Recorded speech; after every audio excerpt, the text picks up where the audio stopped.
मी या संदर्भात कालच बोललेलो आहे।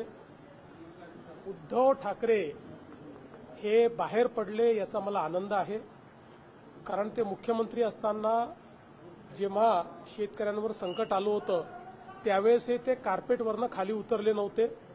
त्यामुळे आता किमान सततच्या पराभवानंतर त्यांना एवढं तरी लक्षात आलेलं आहे की लोकांमध्ये जावं लागतं। पण आपणच बघितलं आहे की अनेक ठिकाणी शेतकऱ्यांनी पाठ फिरवलेली आहे, कारण त्यांना माहिती आहे की निवडणुका डोळ्यासमोर ठेवून या ठिकाणी हे आलेले आहेत। सरकारचं पॅकेज हे लोकांच्या खात्यामध्ये पोहोचतंय, त्यामुळे त्या ठिकाणी त्यांना कुठलाही प्रतिसाद हा फारसा जनतेकडनं मिळत नाही।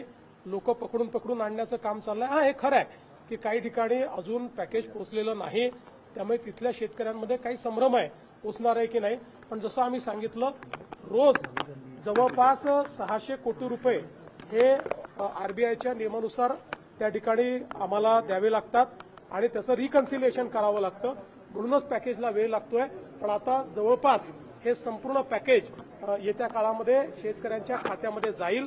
त्यामुळे मला असं वाटत नाही की निवडणुकीच्या तोंडावर कितीही प्रयत्न केला तरी देखील उद्धव ठाकरेंना फार रिस्पॉन्स मिळेल। राहुल गांधी